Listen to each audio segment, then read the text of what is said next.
Alright.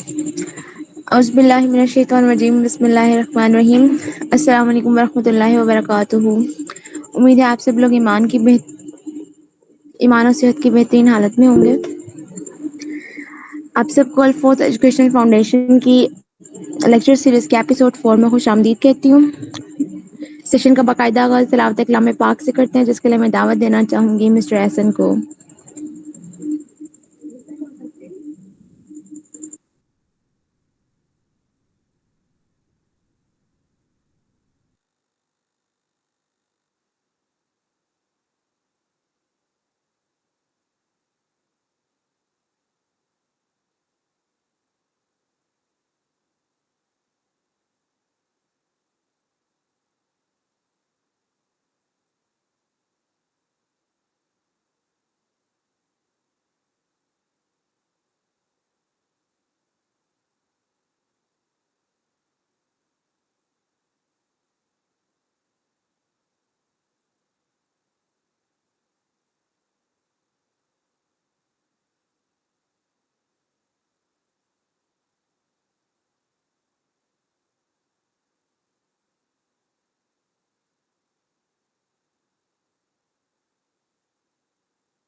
السلام علیکم.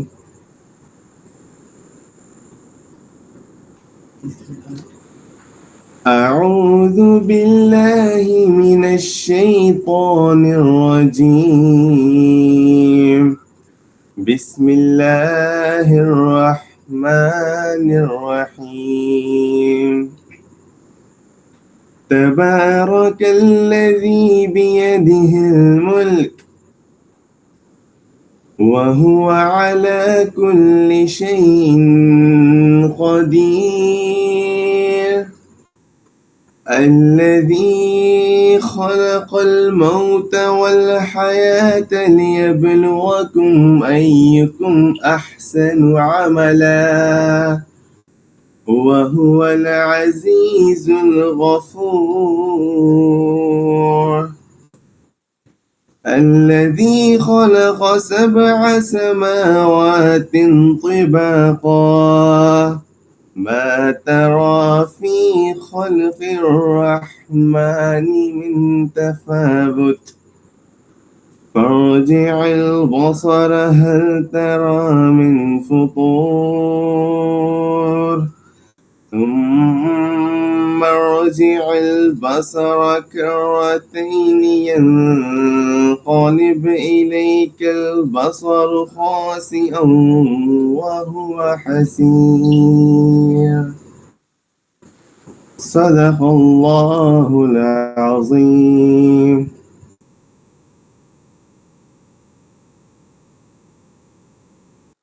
جزاک اللہ. اب میں دعوت دینا چاہوں گی مس ادیبہ کو, سی ای او آف الفوظ educational foundation. Miss Adiba, over to you.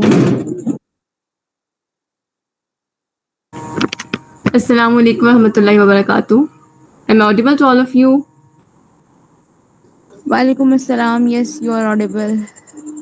Okay, سب سے پہلے تو میں اللہ تعالیٰ کی بہت بہت شکر گزار ہوں کہ الحمدللہ اللہ کا لاکھ لاکھ شکر ہے کہ ہمیں الفوظ ایجوکیشن کی جانب سے یہ ہم نے جو لیکچر سیریز کا اہتمام کیا ہے, essence of the divine word, اللہ تعالیٰ نے ہمیں اس کی توفیق دی. اور اس کا بنیادی مقصد ایک اسلام کی بنیادی فاؤنڈیشن ڈیولپ کرنا ہے ہماری زندگی کے اندر, کہ اگر ہم اسٹوڈنٹ ہیں یا ہم کوئی ہوم ٹاسک میں انوالو ہیں یا ہم جاب ہولڈرز ہیں, ٹھیک ہے, ہمارے پاس اتنا ٹائم نہیں ہے کہ ہم الگ سے ٹائم دے سکیں, حالانکہ یہ ایک بہت ضروری چیز ہے, ٹھیک ہے, کیونکہ اصل میں جو ہمارا بیسک سلیبس جو ہے وہ قرآن مجید ہے, اور اس کے لیے اگر ہمارے پاس وقت نہیں ہے تو پھر اس کا نتیجہ یہ ہوتا ہے ہمارے سامنے کہ جو ہے ہم دنیا آخرت میں ناکامی کی طرف جا رہے ہوتے ہیں. ہم دیکھ رہے ہوتے ہیں کہ ہم اتنی اسٹرگل کر رہے ہیں, اتنا ہارڈ ورک کر رہے ہیں, سب کچھ کر رہے ہیں, تو پھر بھی ہمیں کامیابی حاصل نہیں ہو رہی ہے, ایک وہ جو سیٹسفیکشن ہے, وہ جو ایک سکون ہے وہ ہمیں حاصل نہیں ہو رہا. وہ اس لیے حاصل نہیں ہو رہا ہوتا کہ ہمارا جو مقصد ہے زندگی کا، ٹھیک ہے، اس طرف ہم نہیں جا رہے ہوتے. تو اللہ تعالیٰ نے، اللہ تعالیٰ کا یہ جو کلام ہے، جو اللہ تعالیٰ کا پیغام ہے، تو اللہ تعالیٰ نے بھی فرمایا کہ ہمارے دلوں کا سکون ہے، ہمارا جو سکون جو ہے، اطمینان جو ہے، وہ صرف اللہ تعالیٰ کے ذکر میں ہے. ٹھیک ہے. تو اچھا، یہاں پہ میں دیکھ رہی ہوں، آپ لوگ ایسا کریں کہ آپ لوگ جو ہے لنک کو شیئر کریں تاکہ باقی لوگ بھی جوائن کر لیں. ہم انشاءاللہ 9:55 پہ جو ہمارے اسپیکر ہیں وہ سٹارٹ کر لیں گے انشاءاللہ، مسز سرشار احمد. تو یہاں پہ میں آپ سے ایک بات شیئر کرنا چاہوں گی. ابھی آج میں تلاوت کرنا، جب میں نے شروع کی، میں تلاوت کرنے بیٹھی تو میرے مائنڈ میں بہت سی چیزیں چل رہی تھیں. ایک آپ کہہ لیں کہ ایک وہ اداسی سی جو ہوتی ہے، اس طرح کی کیفیت تھی، کیونکہ وہی بات ہے، ڈفرینٹ نیوز سن کے اور بہت سی ہم آج کل جیسے حالات ہیں پاکستان کے، تو ایک دل تھوڑا اداس ہوا تھا. تو مائنڈ میں بس وہ باتیں چل رہی تھیں. تو قرآن کھولا تو سامنے سب سے پہلے جہاں سے مطلب میں نے پڑھنا تھا، وہ میرا سبق جو تھا وہ سورہ الشورى کی آیت نمبر 30 سے شروع ہوا. تو وہ آیت کیا تھی، وہ میں آیت آپ کو بتانا چاہوں گی، کیونکہ جب میں نے وہ آیت دیکھی تو یوں سمجھے کہ ایک جواب سا مل گیا نا، کہ ایک مایوسی جو ہمارے، ایک جو مجھے مایوسی والا جو ایک عالم تھا، کہ اللہ تعالیٰ نے فرمایا وَمَا أَصَابَكُم مِّن مُّصِيبَةٍ فَبِمَا كَسَبَتْ أَيْدِيكُمْ وَيَعْفُو عَن كَثِيرٍ. اور تم پر جو بھی مصیبت آتی ہے وہ تمہارے ہی ہاتھوں کے کیے ہوئے کاموں سے آتی ہے، اور اللہ بہت سے گناہ معاف کر دیتے ہیں. تو جب میں نے تلاوت سٹارٹ ہی کی اور یہ آیت پڑھی تو ایک دم سے میرا دل جیسے کسی نے، جو میری سوچوں کو نا ایک بریک لگ گئی. ٹھیک ہے، کہ اللہ تعالیٰ ہمیں کہہ رہے کہ تم لوگوں پر بہت سے مسائل ہیں. اللہ تعالیٰ جان رہے ہیں، اللہ تعالیٰ جانتے ہیں کہ ہمارے پہ کتنے مسائل آئے ہوئے ہیں، جو بھی ہماری سچویشنز ہیں، مہنگائی ہے، ڈفرینٹ کرائسس سے گزر رہا ہے پاکستان. تو ہم دیکھ لیں اپنی سودی معیشت کو، دیکھ لیں یہاں پہ جو جارہ گردی ہے، گنڈا گردی ہے، اس کو دیکھ لیں، انصاف کا نظام نہیں ہے، اس کو دیکھ لیں. تو یہ جو بھی مصیبتیں ہیں وہ ہم پہ ہمارے کاموں کی وجہ سے ہیں. ٹھیک ہے، جیسے عوام ہے ویسے ہی، ٹھیک ہے، ہم کہتے ہیں کہ ہم پہ ظلم ہو رہا ہے، ٹھیک ہے، عوام کے اوپر زیادتی ہے، جو ایک خاص طبقہ ہے وہ اسے کوئی فرق نہیں پڑا. لیکن کیا ہم اپنا تجزیہ کریں کہ ہم اپنی ذاتی زندگیوں میں کتنے ایماندار ہیں، کتنا اللہ پہ یقین ہے، کتنا اللہ کے حکموں کی پاسداری کر رہے ہیں، کتنا ہم نماز کے پابند ہیں، کتنا ہم قرآن کو اپنی زندگی میں شامل کیے ہوئے ہیں، کتنا ہم اس کی تعلیمات پہ عمل کر رہے ہیں، کتنا ہمارا اخلاق اچھا ہے، کتنا ہمارے گھر والے، ہمارے احباب، ہم سے ملنے جلنے والے، ہمارے پڑوسی ہم سے خوش ہیں یا ہم ان کا حق ادا کریں، کتنا ہم اپنے والدین کی فرما بردار ہیں، کتنا ہم اپنے اولادوں کے ساتھ جو ان کے فرائض یا ان کے حقوق ادا کر رہے ہیں، ان کو اچھی تعلیم و تربیت دے رہے ہیں، کتنا آج کے والدین اپنے بچوں کو اسلام پہنچا رہے ہیں، ورثے میں اسلام کی کوئی تعلیمات دے رہے ہیں، کوئی اخلاق دے رہے ہیں، کتنے پرسنٹیج یہ معاملات ہیں. ہم دیکھیں اگر تو ایک مزدور بھی ہے نا، اگر تو ہم دیکھیں گے کہ 90% جو ہے اس میں بھی 2 نمبری کرنے والے اور لوگ موجود ہیں جو بہت سے ایسے معاملات میں انوالو ہوتے ہیں. اور بہت سی ایسی مثالیں ہمیں دیکھنے کو ملے گی کہ عام ایک بندہ بھی ہے جو مطلب غریب نظر آ رہا ہے سب کچھ بھی، اگر ہمیں وہ ڈیزرونگ نظر آ رہے ہیں، تو ان کے اندر بھی بہت سے مسائل ہیں کہ ایمانداری نہیں ہے، یا بہت کم ہوتے ہیں شاذ و نادر جو اس طرح سے نہیں ہوتے ان چیزوں کے اوپر. تو یہ تھوڑی سی باتیں ہیں، ہمیں اس پہ جائزہ لینا چاہیے. اگر ہم پہ کچھ کرائسس آئے ہوئے ہیں پاکستان کے، ایز اے ہول بات کر رہی ہوں، تو ہمیں یہاں پہ اپنا تجزیہ کرنا ہے کہ ہم کتنا اللہ تعالیٰ کے قریب ہیں. ٹھیک ہے، تو یہ میں چھوٹی سی آپ سے بات کرنی تھی. انشاءاللہ آپ مسٹر سرشار یہاں موجود ہیں تو ہم اپنا سیشن باقاعدہ آغاز کرتے ہیں. اوور ٹو یو سر.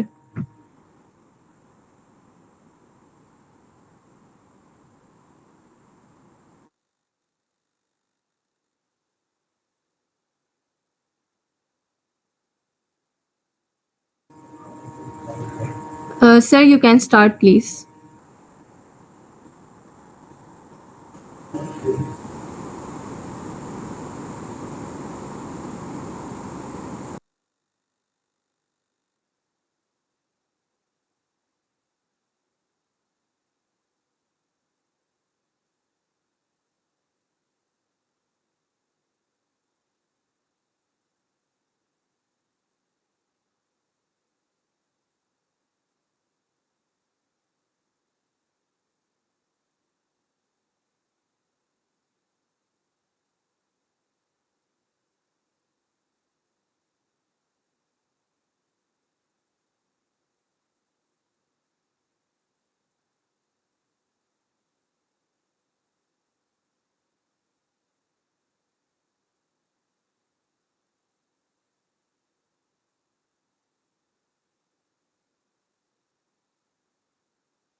السلام علیکم سر, are you there?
Your mic is off due to size of the. Hello. یس سر یہ یس میں نے سر دوسرا فون چینج کیا ہے تو اب آواز آ رہی ہے آپ لوگوں کو؟ یس سر آ رہی ہے. Yes. چلیں now we start again. یہ بات یہ ہو رہی تھی کہ اللہ تعالیٰ نے پچھلی جو آیتیں ہم نے پڑھی تھیں وہ سقر کی آیات تھیں، اور اس میں اللہ تعالیٰ نے انسان کی آنکھوں کو یقین دلایا تھا اور علم الیقین، عین الیقین اور حق الیقین کی بہترین مثال دی تھی کہ جو لوگ اپنی نماز ترک کرتے ہیں وہ وہاں اقرار کریں گے کہ ان کا یہ عمل جو ہے ان کو سقر میں لے گیا. اب ہم مسلمان ہیں اور ہم نماز کو اہمیت نہیں دیتے. ہمارا گمان یہ ہے کہ نماز کے علاوہ ہم بہت نیکیاں کرتے ہیں جو ہماری نجات کا سبب بنے گی، لیکن یہ جو سقر کا فیصلہ ہے جو سورہ مدثر کا، یہ قرآن کا فیصلہ نہایت واضح ہے، اور ہمارے پاس اس دن مستحکم دلائل نہیں ہوں گے تو پھر کیا ہم سقر میں جانے کے لیے تیار ہیں؟ تو جو لوگ نماز نہیں پڑھتے وہ اس کا مطلب یہ ہے کہ وہ سقر میں جانے کے لیے تیار ہیں. اب کیا یہ جرم اتنا سنگین ہے؟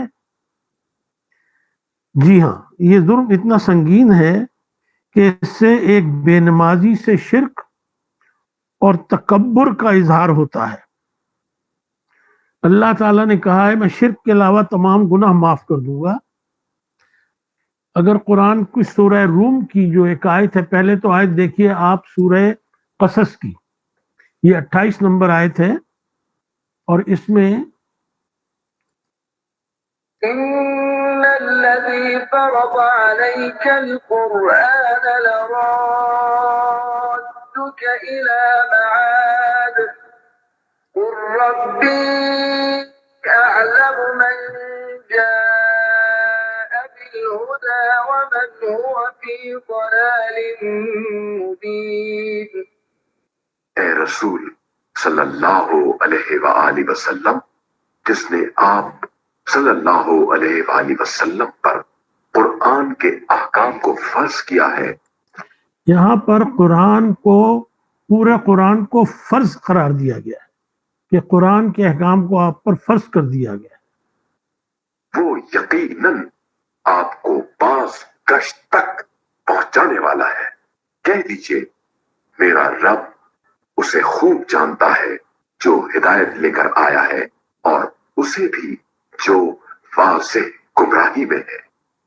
اس میں جو بازگشت کا ذکر ہے، اس میں حضور صلی اللہ علیہ وسلم کو یہ بتایا گیا ہے کہ یہ قرآن آپ کو واپس مکہ لے کر کے جائے گا فاتحانہ انداز میں. اب آیت ہمارے سامنے آتی ہے سورہ روم کی آیت، اور وہ آیت یہ کہتی ہے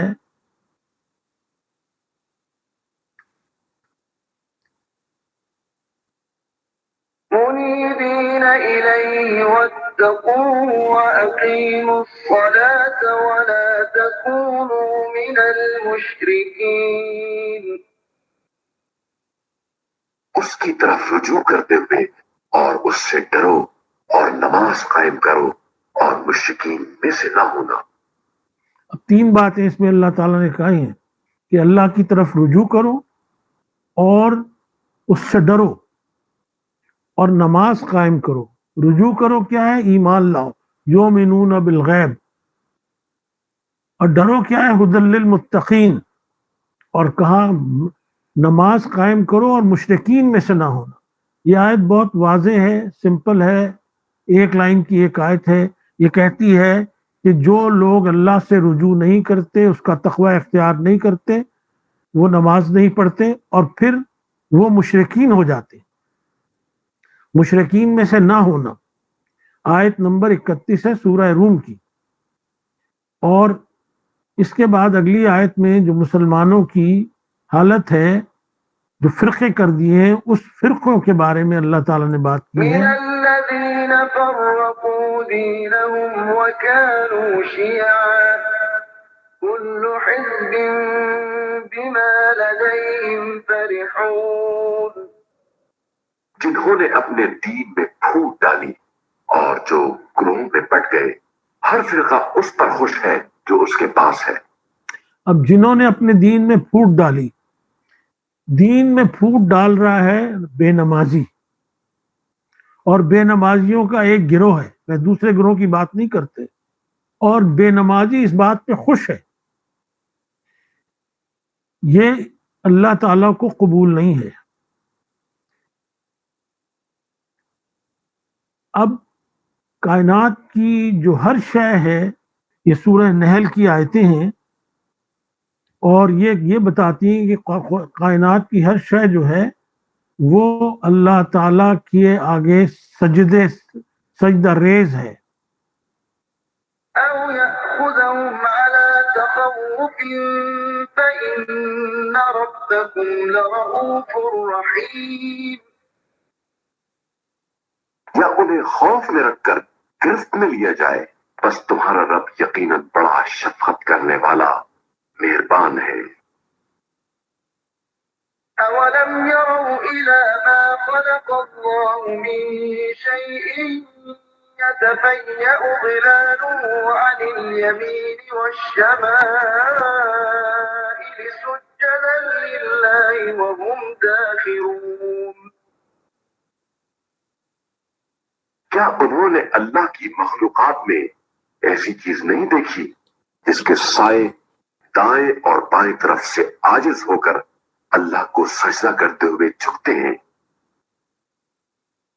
وَلِلَّهِ يَسْجُدُ مَا فِي السَّمَاوَاتِ وَمَا فِي الْأَرْضِ مِن دَابَّةٍ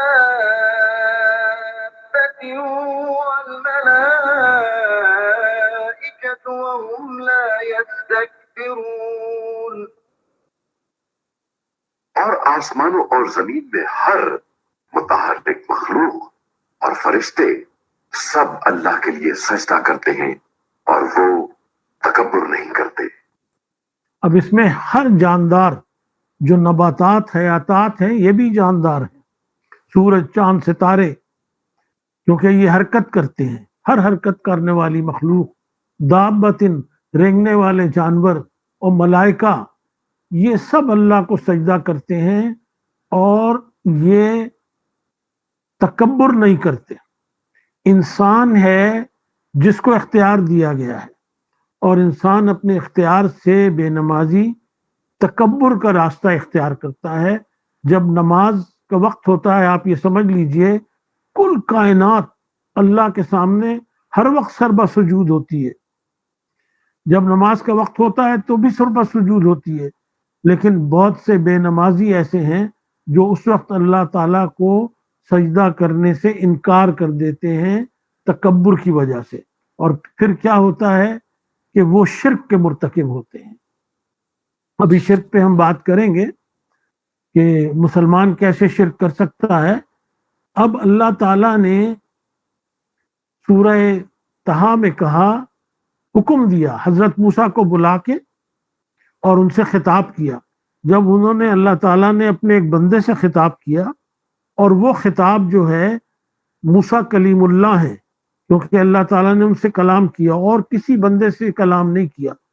حضور صلی اللہ علیہ وسلم کو معراج پہ لے کے گئے، وہاں ان کی اللہ سے ملاقات ہوئی، اس کی کیا کیفیت ہے وہ الگ موضوع ہے، لیکن موسیٰ کو طور پہ بلا کے اللہ نے کلام کیا، اور جو ان سے پہلی بات کی وہ کیا کی؟ إنني أنا الله لا إله إلا أنا فاعبدني وأقم الصلاة لذكري میں ہی اللہ ہوں، میرے سوا کوئی معبود نہیں، بس صرف میری بندگی کرو اور میری یاد کے لیے نماز قائم کرے۔ اب اللہ تعالیٰ نے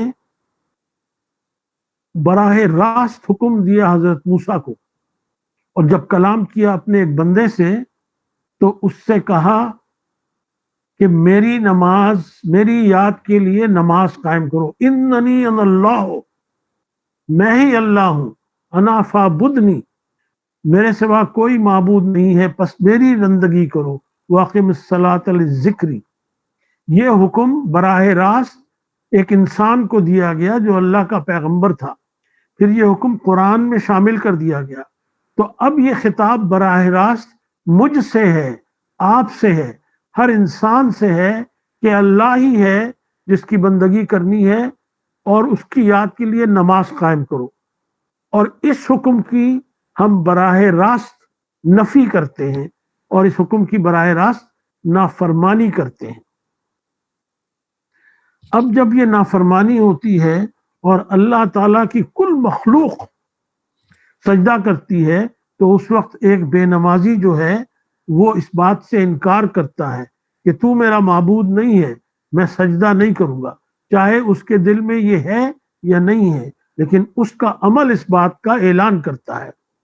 اب یہ کرنے سے کیا ہوتا ہے کہ ہمارے پاس شرک کا ایک محدود فہم ہے، وہ کیا ہے کہ وہ کفار جو حضور صلی اللہ علیہ وسلم کی مخالفت کرتے تھے وہ مشرکین ہیں، یا آج کل وہ مذاہب جو اللہ کی پرستش کے علاوہ اور معبودوں کی پرستش کرتے ہیں وہ مشرک ہیں۔ جو شرک کا مفہوم ہے اس کو ذرا گہرائی سے اگر ہم سمجھیں تو ایک بے نمازی جب نماز چھوڑتا ہے، تکبر کرتا ہے، تو وہ مسلمان ہے، اس سے 4 شرک سرزد ہوتے ہیں: شرک فی الذات، شرک فی الاطاعت، شرک فی المحبت، اور شرک فی الصفات۔ اب جب یہاں میں یہ کہہ رہا ہوں کہ 4 شرک سرزد ہوتے ہیں تو ایک سوال ہوتا ہے کیا مسلمانوں سے بھی شرک سرزد ہوتے ہیں؟ بات یہ ہے کہ ایک وہ شرک ہے جو کافرین کرتے ہیں، ایک وہ شرک ہے جو دوسرے اہل کتاب کرتے ہیں، جیسے عیسیٰ کو نعوذ باللہ اللہ کا بیٹا بنا دیا، ایک وہ شرک ہے جو امت مسلمہ میں جو لوگ اہل ہیں، جو امت مسلمہ کے شہری ہیں، وہ اللہ کی نافرمانی کر کے اللہ کی ذات میں شرک کرتے ہیں، وہ شرک فی ذات کرتے ہیں، شرک فی صفات کرتے ہیں، شرک فی المحبت کرتے ہیں، اور شرک فی الاطاعت کرتے ہیں۔ اب شرک جو ہے اس کو ذرا آپ سمجھیے، اللہ تعالی کی وحدانیت، اس کے احکام کی نفی کرنا۔ مسلمان کا مطلب ہے فرما برداری۔ بحیثیت مسلمان ہم پر لازم ہے کہ ہم اللہ کے احکامات کے سامنے سر تسلیم خم کر دیں۔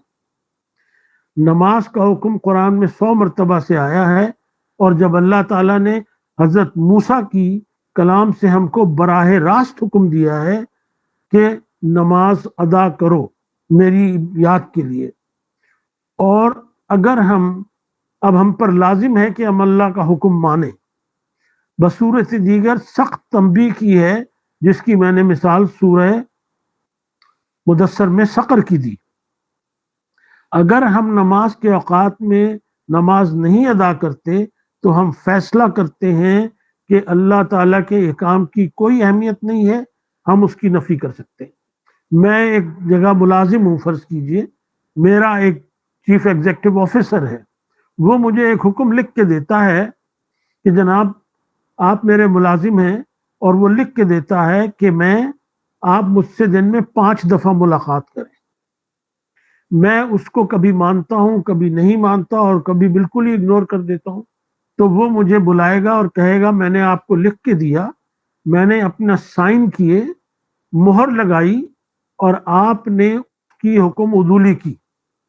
اس کا مطلب ہے آپ نے میری اتھارٹی کو چیلنج کیا، آپ نے اس کمپنی کی آئیڈینٹی کو چیلنج کیا، اور پھر وہ اس کے مطابق مجھ سے ڈسپلنری ایکشن لے گا۔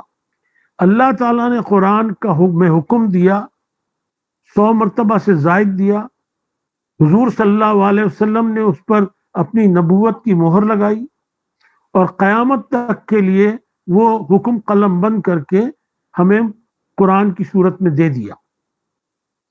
اب جب ہم نماز نہیں پڑھتے، اگر ہم آئین پاکستان کی، اپنے قوانین کی، دفاتر کی، حکام کی، والدین کے احکامات کی نفی کرتے ہیں تو ہم غدار کہلاتے ہیں، نافرمان کہلاتے ہیں، اور سزا کے مرتکب قرار پاتے ہیں۔ جب ہم اللہ کے احکامات اور جس میں نماز کا مطلب 100 مرتبہ سے زائد دیا گیا نفی کرتے ہیں، تو اس کا مطلب یہ ہے کہ آپ اللہ کی ذات یعنی اس کی اتھارٹی کو آپ اہمیت نہیں دیتے، اور یہ ہے شرک فی الذات۔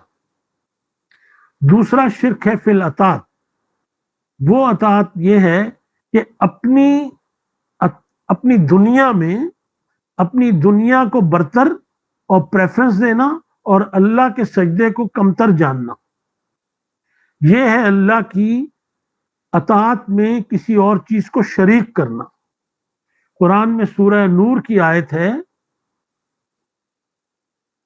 رجال لا تلهيهم تجارة ولا بيع عن ذكر الله وإقام الصلاة وإيتاء الزكاة يخافون يوما تتقلب فيه القلوب والأبصار۔ ایسے لوگ جنہیں اب آواز آ رہی ہے آپ کو؟ نہیں آ رہی ہے؟ ہیلو، یس سر آ رہی ہے۔ اچھا، سورہ نور کی آیتیں سنیے۔ رجال لا تلهيهم تجارة ولا بيع عن ذكر الله وإقام الصلاة وإيتاء الزكاة يخافون يوما تتقلب فيه القلوب والأبصار۔ ایسے لوگ جنہیں تجارت اور خرید و فروخت، ذکر خدا اور قیام نماز اور ادائیگی زکات سے غافل نہیں کرتی، وہ اس دن سے خوف کھاتے ہیں جس میں قلب و نظر منقلب ہو جاتے ہیں۔ یعنی کہ کوئی مصروفیت ان کو نماز سے غافل نہیں کرتی۔ اب میں اپنے آفس میں ہوں اور نماز کا وقت ہو گیا، اور میں یہ فیصلہ، میرے پاس فیصلہ کرنا ہے میں نے کہ میں نماز ادا کروں یا اپنی مصروفیت کو جاری رکھوں۔ اگر میں اپنی مصروفیت کو جاری رکھنے کا فیصلہ کرتا ہوں تو اس کا مطلب ہے کہ میرے لیے اہمیت ہے اپنی دنیا کی، اپنی مصروفیت کی۔ میں گھر والوں کے ساتھ بیٹھا ہوا ہوں، کرکٹ میچ دیکھ رہے ہیں، ہم کہیں اور مصروف ہیں دنیا میں، لیکن نماز کا وقت آتا ہے تو ہم نماز نہیں پڑھتے۔ یہ ہے شرک فی الاطاعت کہ اللہ کی اطاعت پر آپ نے کسی اور چیز کو اہمیت دی، آپ کے لیے وہ چیز زیادہ اہم ہے اور اللہ کا سجدہ کمتر ہے۔ یہ ہے شرک فی الاطاعت۔ اب جب نماز کا حکم ہوا تو ہر قسم کی مصروفیات چھوڑ کر کے اللہ کی اطاعت کرنی ہے، اس سے ڈرنا ہے، ورنہ ترک نماز کی سزا دی جائے گی۔ اب ہم نماز کے اوقات میں فروخت، اپنی مصروفیت میں اہل و عیال، دوست احباب، روزی کا حصول پر نماز پر ترجیح دے دیتے ہیں۔ تقریباً ہر روز ہماری نماز دنیا کی مصروفیت کے نظر ہو جاتی ہے۔ یہ اللہ تعالیٰ کی اطاعت کی نفی ہے۔ ایک ہندو جو ہے وہ اللہ کی ذات پر ایک بت کو ترجیح دیتا ہے جو اس نے اپنے ہاتھوں سے بنایا ہے۔ ہم اللہ کی اطاعت پر اپنی مصروفیت کو ترجیح دیتے ہیں۔ ہمارا بت نظر نہیں آ رہا ہے، لیکن ہمارا بت ہمارے دل میں جو ہے وہ اتنا اہم ہے کہ ہم اس سے اللہ کے سجدے کو چھوڑ دیتے ہیں۔ یہ ہے شرک فی الاطاعت۔ تیسرا شرک جو ہے وہ ہے شرک فی المحبت۔ قرآن میں سورہ آل عمران کی ایک آیت ہے،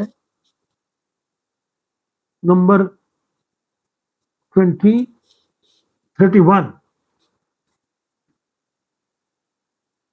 قل إن كنتم تحبون الله فاتبعوني يحببكم الله ويغفر لكم ذنوبكم والله غفور رحيم۔ کہہ دیجئے اگر تم اللہ سے محبت رکھتے ہو تو میری اتباع کرو، اللہ تم سے محبت کرے گا اور تمہاری خطاؤں سے درگزر فرمائے گا، اور اللہ نہایت بخشنے والا رحم کرنے والا ہے۔ اب اللہ اور رسول سے محبت کیا ہے؟ یہ زبان کے جملے نہیں ہیں کہ عاشق رسول ہوں اور میں اللہ سے محبت رکھتا ہوں۔ آپ کو جس سے محبت ہوتی ہے اور اللہ سے محبت میں پھر آپ اس کے آگے نہایت عاجزی کے ساتھ اپنے سر کو تسلیم خم کر دیتے۔ سر کو تسلیم خم کرنا ہی اللہ تعالیٰ کے سامنے اسلام ہے، اور اس کی پھر محبت ہے حضور صلی اللہ علیہ وسلم کی، جن کو ہم اپنا رہبر رہنما مانتے ہیں، جن کو اللہ تعالیٰ نے وما ارسلناک الا رحمت للعالمین، ان کو رحمت للعالمین بنا کے بھیجا۔ تو اللہ اور رسول کی محبت یہ ہے کہ ان کو اللہ کی احکام کو مانا جائے، اور مانا جائے نہایت خوش دلی سے، آمادگی سے۔ حضور صلی اللہ علیہ وسلم کی اطاعت کی جائے محبت سے، کہ وہ ان کی راہ پر چل کے میں اپنے آپ کو دین اور دنیا میں کامیاب کر لوں گا۔ لیکن جب ہم فیصلہ کرتے ہیں کہ صبح کی نماز اس کی بہترین مثال ہے، ہماری نیند ہے، جسم کا آرام ہے، ہمارے کان میں آواز پڑتی ہے نماز کی، لیکن ہم یہ فیصلہ کرتے ہیں کہ میں تھک گیا تھا، آج جلدی سو گیا، نہیں سویا تو میں نماز نہیں پڑھ سکتا۔ اس کا مطلب ہے آپ کو اللہ کی محبت، حضور صلی اللہ علیہ وسلم کی اطاعت، اتباع نہیں محبت ہے اس سے، آپ کو محبت ہے اپنے جسم سے، آرام سے، نیند سے۔ یہ ہے اللہ تعالیٰ کی شرک محبت، شرک فی المحبت۔ اللہ تعالیٰ نے حرام رزق سے منع فرمایا، حضور صلی اللہ علیہ وسلم نے یہ کر کے دکھایا۔ اب اگر ہم اپنے اللہ تعالیٰ کے احکام کو نہیں مانتے، اہل و عیال کی محبت میں ان کو حرام روزی سے آسائش بہم پہنچاتے ہیں، تو یہ اللہ کے سے محبت نہیں ہے، بلکہ یہ ظاہر اور باطن میں شرک فی المحبت ہے۔ اب ان تینوں کا مجموعہ کیا ہے؟ وہ ہے چوتھا شرک، شرک فی الصفات۔ اللہ خالق کل شیء، کوئی انکار نہیں ہے۔ اللہ مالک کل شیء، اللہ رازق کل شیء۔ اب اللہ میرا خالق ہے، مالک ہے، رازق ہے، اللہ قہار ہے، سب محقور ہیں، اللہ جبار ہے، سب مجبور ہیں، اللہ مالک ہے، سب مملوک ہے، اللہ رازق ہے، سب مرزوق ہیں، اللہ معبود ہے، سب سر بسجود ہیں۔ اور اگر یہ کہیں کہ اللہ خالق ہے، آپ کہیں گے بالکل اللہ میرا خالق ہے، اول ہے، آخر ہے، حقیقی بادشاہ ہے، سب پر غالب ہے، سب پر قابو رکھنے والا ہے، حاکم ہے، حاکم مطلق ہے، المقتدر ہے، پاورفل ہے۔ اب جب نماز کا اعلان ہوتا ہے تو میں یہ تو کہتا ہوں کہ اللہ تعالیٰ میرا خالق ہے، رازق ہے، مالک ہے، لیکن مجھے جب اس کے اقرار کے لیے سجدہ کرنا ہے تو میں سجدہ نہیں کرتا، میں اپنی مصروفیت کو غالب رکھتا ہوں۔ تو یہ ہے شرک فی الصفات۔ یہ تینوں شرک کا جو ہے یہ مجموعہ ہے۔ تو نماز چھوڑنے سے شرک فی الذات، اطاعت، شرک فی المحبت اور صفات، یہ چار شرک سرزد ہوتے ہیں۔ اب موجودہ دور میں ہم اکثر افراد نے نماز کو اپنی مصروفیت سے خارج کر دیا۔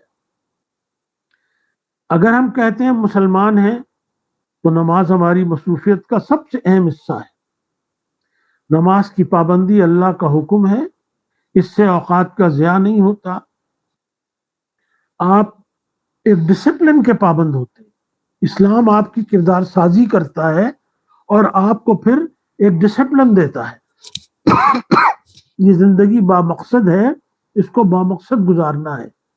تو ترک نماز کے شرک سے بچنا لازم ہے۔ جب میں نماز چھوڑتا ہوں تو میرا نام مجرمین کی کتابوں میں لکھا جاتا ہے. 2 فرشتے جو میرے ساتھ بیٹھے ہیں وہ لکھتے ہیں کہ یہ مجرم ہے, اس نے اللہ تعالیٰ کی آج شرک فی صفات, شرک فی ذات اور شرک فی المحبت کا مرتکب ہوا ہے, اور اس نے نماز نہیں پڑھی. اب اس شرک سے بچنا لازم ہے. اب اس کو اگر ہم دین کو خود سمجھیں, ہم سمجھتے ہیں ہر کوالیفیکیشن کو حاصل کرنے کے لیے ہم دنیا کی ہر علم کو حاصل کرتے ہیں. اگر ہمیں ایک سوال کا جواب نہیں ملتا تو ہم پھر جاتے ہیں اور سوال کرتے ہیں, اور سوال کر کے پھر ہم اس کو حل کرتے ہیں. یہاں بہت سارے ایسے سوالات ہیں جن کا ہم کو جواب نہیں ملتا, اور ہم اپنا سفر جاری رکھتے ہیں. تو دین کو سمجھیے اور آسان کیجیے.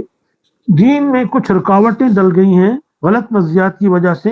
مثلا آپ کو ایسا بھی ملے گا کہ 30 سیکنڈ میں آپ 1 کروڑ نیکیاں کما لیجئے. 30 سیکنڈ میں آپ ایک ذکر کیجئے, آپ کو معافی مل جائے گی. 14 کروڑ مل جائیں گی نیکیاں آپ کو اتنی دیر میں اگر آپ اللہ کا ذکر کر لیں. یہ غلط نظریات ہے. سب سے پہلی ذمہ داری یہ ہے کہ اللہ کے آگے سر تسلیم خم کرو. پھر بہت ساری غیر ضروری بحثیں ہیں کہ ناپاک ہے, ہم نماز نہیں پڑھ سکتے. مفروضہ قائم کر کے پھر اس کو ڈسکس کیا جاتا ہے کہ ناپاکی کی حالت کیا ہوگی اور فلانی حالت کیا ہوگی. آپ اس وقت کے اوقات دیکھیے, وہ صحرا میں رہتے تھے, پانی میسر نہیں تھا, کھیتوں میں کام کرتے تھے, سخت گرمی میں رہتے تھے, لیکن اللہ کی نماز کو وقت پہ ادا کرتے تھے. ناپاکی جب تک بہت زیادہ نہ ہو تب تک آپ ناپاک نہیں ہیں. ایک مزدور جو حلال روزی کما رہا ہے, اگر اس کے کپڑے گندے ہیں وہ نماز پڑھ سکتا ہے, وہ اللہ تعالیٰ کے آگے سجدہ کر سکتا ہے. تو نماز کی جو رکاوٹیں ہیں ان کو دور کرنا چاہیے اور خود دین کو سمجھنا چاہیے. اب نماز کو آسان کیسے بنایا جائے؟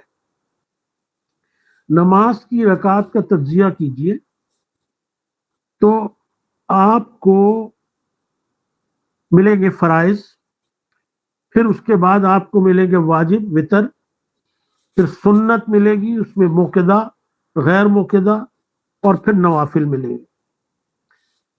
یہ فرائض کیا ہیں؟ فرائض جو ہیں یہ کسی حالت میں معاف نہیں ہیں, اور اللہ تعالیٰ نے یہ کہا کہ ہم نے مومنوں پر مقررہ اوقات میں نماز ادا کرنا فرض قرار دے دیا. یہ ہے آیت سورہ نساء کی. فإذا قضيتم الصلاة فاذكروا الله قياما وقعودا وعلى جنوبكم فإذا اطمأننتم فأقيموا الصلاة إن الصلاة كانت على المؤمنين كتابا موقوتا. پھر جب تم نماز پڑھ چکو تو کھڑے بیٹھے اور لیٹے ہر حال میں اللہ کو یاد کرو. پھر جب اطمینان حاصل ہو جائے تو معمول کی نماز قائم کرو. بے شک وقت کی پابندی کے ساتھ نماز ادا کرنا مومنین پر فرض ہے. وقت پر نماز پابندی کے ساتھ ادا کرنا مومنین پہ فرض ہے. یہ جو حکم ہے یہ فرض نماز کے لیے ہے. اور یہاں تک ہے قرآن میں دوسری جگہ کہ رکبانہ, کہ اگر تم سواری پہ ہو, پیدل ہو, تب بھی تم نماز پڑھو. اور نماز کے لیے کسی حالت میں نماز کو معاف نہیں کیا گیا. اگر بیمار ہو تو اشارے سے پڑھو, اگر پانی میسر نہیں ہے تو تیمم کرو, لیکن نماز چھوڑنے کی اجازت نہیں دی گئی, کوئی گنجائش نہیں. تو جب میں نماز فرض چھوڑتا ہوں تو میں مجرموں کی فہرست میں میرا نام لکھا جاتا ہے۔ فرائض اللہ تعالیٰ کی مقرر کردہ شریعت ہیں، قیامت تک نافذ ہیں، کسی مسلم کو اختیار نہیں ہے کہ وہ اس شریعت کو رد کر دے۔ تو 5 اوقات کی جو نماز ہے 17 رکعت، اس کو کسی حالت میں نہیں چھوڑا جا سکتا۔ اگر چھوٹ جائے تو وہ مجبوری وہ جانتا ہے، پھر وہ اللہ تعالیٰ سے دعا کرے اور اس کے قضا عطا کرے۔ اب قرآن میں یہ ہے کہ ہم صلاتہم دائمون، وہ نماز کو دائمی طور پر ادا کرتے ہیں۔ صلاتہم یحافظون، وہ نماز کی حفاظت کرتے ہیں۔ تو فرض نماز میں مومن کی مرضی کو کوئی دخل نہیں۔ یہ وہ ہے جس کو اللہ تعالیٰ نے کہا اقم الصلاۃ لذکری، میری یاد کے لیے نماز قائم کرو۔ اس میں میں اور آپ اور ہر مسلمان بے اختیار ہے۔ نوافل اور سنت میں ہمیں اختیار حاصل ہے، تو فرض ہر حال میں ادا کرنا ہے۔ اور جنگ میں بھی کہا گیا کہ نماز فرض، جنگ میں نماز اس طرح سے ادا کی جاتی تھی جب حضور صلی اللہ علیہ وسلم موجود تھے کہ 1 رکعت پڑھتی تھی ایک جماعت ان کی اتباع میں، اور پھر وہ رکعت چھوڑ کے واپس آتی تھی، دوسرے لوگ جا کر رکعت پڑھتے تھے 1، اور پھر وہ واپس آتے تھے اور پہلی جماعت جا کر نماز پوری کرتی تھی۔ تو جنگ میں بھی نماز کا ایک طریقہ قائم کیا گیا جس کی حضور صلی اللہ علیہ وسلم امانت کرتے تھے۔ تو جنگ میں بھی نماز چھوڑنا اجازت نہیں دی، مریض کو بھی اجازت نہیں دی، مسافر کو بھی اجازت نہیں دی، قصر کر دیا گیا، گنجائش، نماز قائم رکھی گئی۔ لیکن ہم لوگ اپنی نماز کو چھوڑ دیتے ہیں باوجود اس کے کہ اس کے احکامات جو ہیں وہ قرآن میں اللہ تعالیٰ کی طرف فرض ہیں۔ یہی وجہ ہے کہ اللہ کے حکم کی نافرمانی، اگر میری کسی کی زندگی میں 50 سال وہ نماز پڑھتا ہے اور 50 سال میں ہر سال میں وہ 300 بھی لگا لیں، آپ 400 لگائیں، تو وہ 2000 نمازیں چھوڑتا ہے، اور 50 سال کی زندگی میں وہ 1,00,000 ضرب 2000، تو کتنی اپنی اس نے نمازیں چھوڑی؟ 2000 ضرب 50 سال، تو 20,000 اور 5 10، 5 دونی 10، کوئی یہ شاید 10 لاکھ بنے۔ تو کتنی بڑی نافرمانی اللہ کی ہوتی ہے۔ ایسے مسلمان بھی موجود ہیں جو زندگی بھر مسلمان نماز نہیں پڑھتے۔ تو نماز جو ہے، اب وتر ہے۔ وتر کیا ہے؟ قرآن میں 5 وقت کی نماز ہے، ایک نماز جمعہ کی نماز ہے۔ وتر اصل میں تہجد ہے،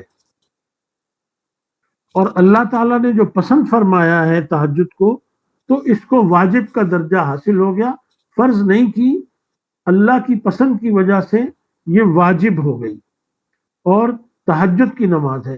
حضور صلی اللہ علیہ وسلم سے اجازت لی گئی، کیونکہ اس زمانے میں ہماری طرح گھڑیاں نہیں ہوتی تھیں، لوگ رات کو بیٹھ کے ستاروں سے وقت کا حساب لگاتے رہتے تھے، تو ان کو تہجد پڑھنے میں تکلیف ہوتی تھی۔ تو پھر اللہ تعالیٰ سے انہوں نے حضور صلی اللہ علیہ وسلم سے اجازت لی اور اس کو عشاء میں شامل کر دیا۔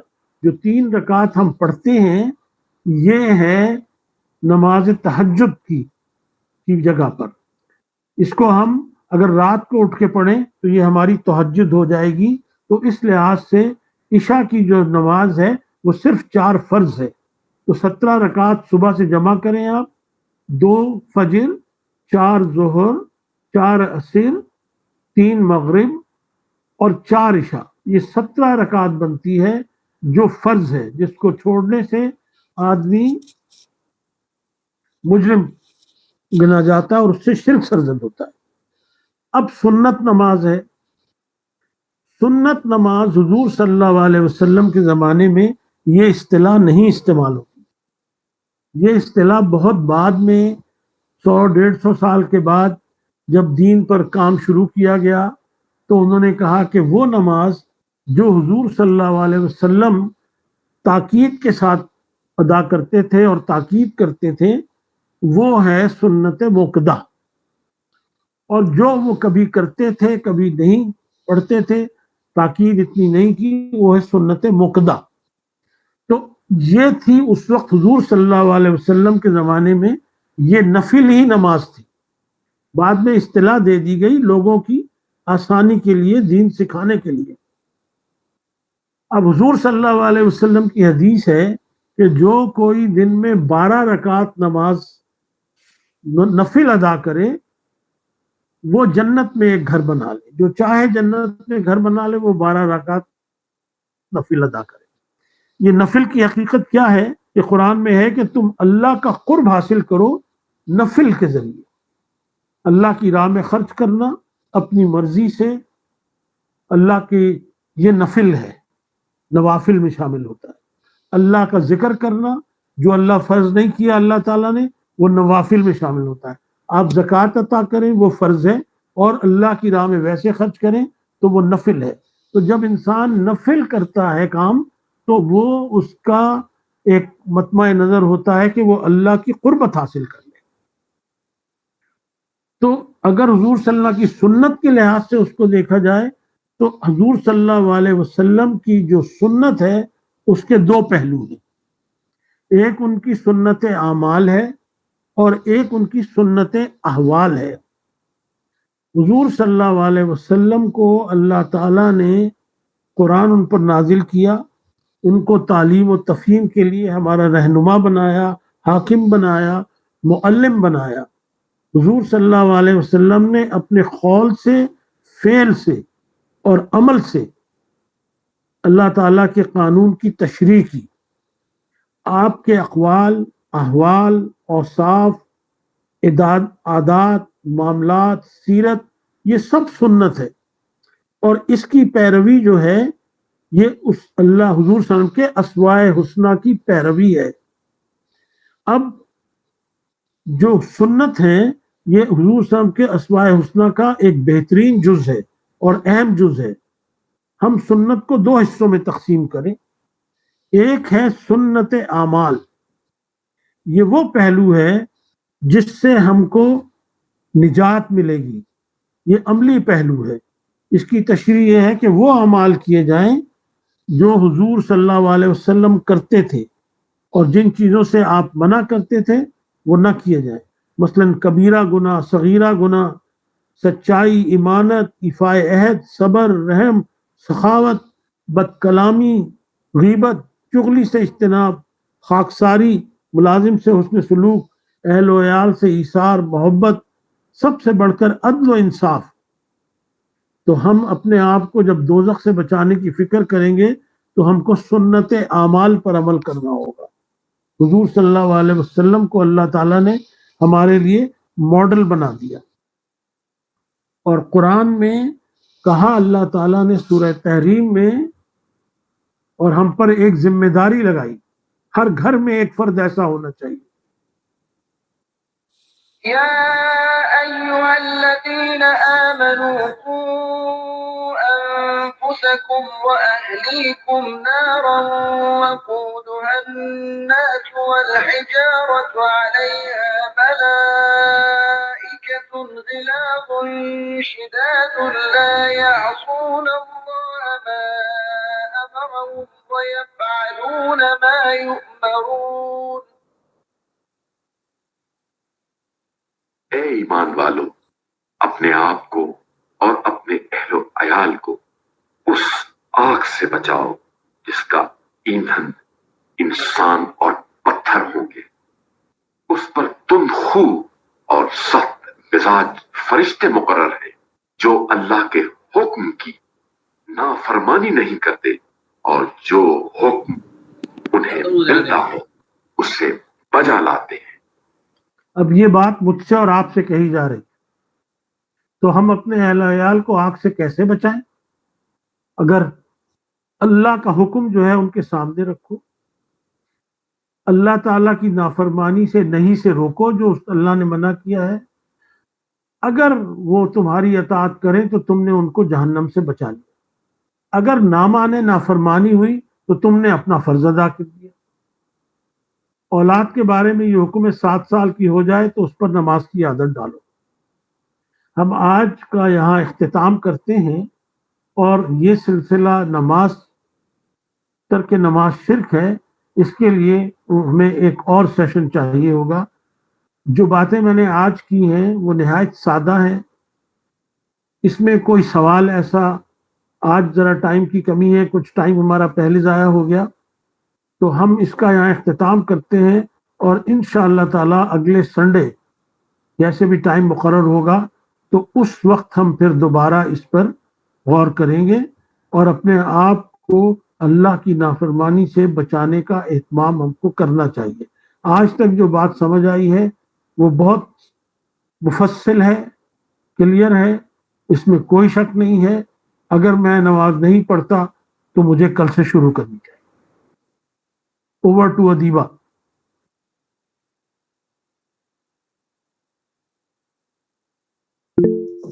میرا خیال ادیبہ چلی گئی ہیں، ان کو انہوں نے کہا تھا کہ آپ اس کو ختم کر دیجئے گا، تو انشاءاللہ تعالی آپ لوگوں سے امید ہے کہ اگلی دفعہ آپ شامل ہوں گے تو ہم انشاءاللہ اس کو پھر اس وقت مکمل کریں گے. والسلام علیکم رحمۃ اللہ. اللہ تعالی ہم کو نماز کی توفیق دے اور ہماری اس کوشش کو قبول فرمائے. انشاءاللہ اگلے ہفتے ملاقات.